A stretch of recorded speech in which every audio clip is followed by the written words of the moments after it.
கர்த்தருக்கு ஸ்தோத்திரம் உண்டாவதாக. இன்றைக்கு தியானிக்க இருக்கிற தலைப்பு மத்தேயு 6:34.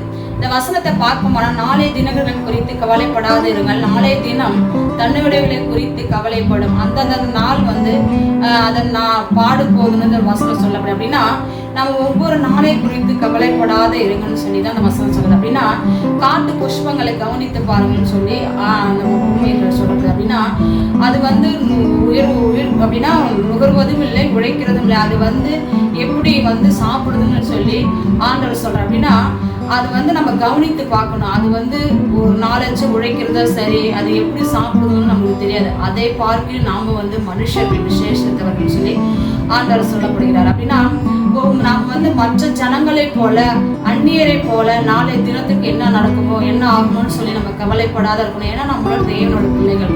நமக்கு தேவன் ஒவ்வொரு நாளும் ஜீவனை தெரிகிறார், நமக்கு ஒவ்வொரு நாளும் பலனை தெரிகிறார். அதனால நாம நாளைய தினத்துல என்ன நடக்க போகுதுன்னு கவலைப்பட தேவையில்லை. ஏன்னா ஆண்டவர் அதனது காலத்துல அதனோட தேவைகளை சந்திப்பார்னு சொல்லி வசனமே சொல்லுகிறது. நாம உலகத்தார் மனுஷர்களை போல இல்லாமல் நம்ம தேவனோட பிள்ளைகள் சங்கீதம் 55:22 சொல்லப்படுகிறது. கர்த்தர் மேல் பாரத்தை வைத்து விட, அவர் உன்னை ஆதரிப்பார், நீதிமான்களை தள்ளாட விட்டார்னு சொல்லி வசனம் சொல்லுது. அப்படின்னா நம்ம நீதிமான்கள் பிள்ளைகள். நம்ம ஒரு நாளும் நம்மளை கைவிட மாட்டார்.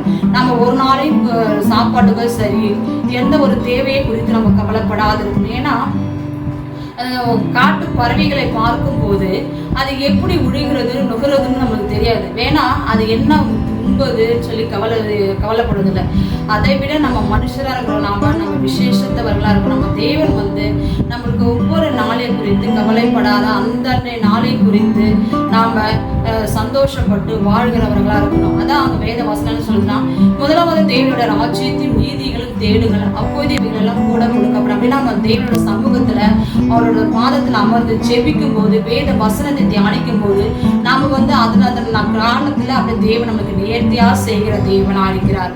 அதே போலதான் இந்த நாட்களில் கூட இந்த வேத வசனத்தை கேட்டுக்கொண்டிருக்கிற சகோதரிகளாகட்டும் சகோதரர்களாகட்டும், நாளைக்கு என்ன நடக்க போகுதோ, நம்மளுக்கு இன்னைக்கு இல்லையே, நாளைக்கு நம்ம பிள்ளைங்களை எப்படி வளர்க்க போறோமோ, பிள்ளைங்க எப்படி படிக்க போகுதுன்னு சொல்லி யாரும் கவலைப்படாதுங்க. தேவன் இல்லாதவைகளை இருக்கிறவைகளை அழைக்கிற தேவன். வனாந்திரங்களிலும் ஆறுகளை உண்டு பண்ணுகிற தேவன், அவாந்திர வெளிகளும் ஆறுகளை உண்டு பண்ணுகிற தேவன். நம்மளுக்கு சகலத்தையும் சம்பூர்ணமா நடத்துகிற தேவன் இருக்கும் போது நாம எதை குறித்து கவலைப்படாத ஒவ்வொரு நாளும் ஆண்டவருக்கு நன்றி சொல்லுகிறவர்களாக இருக்க வேண்டும். கர்த்தர் தாமே உங்களை ஆசீர்வதிப்பாராக.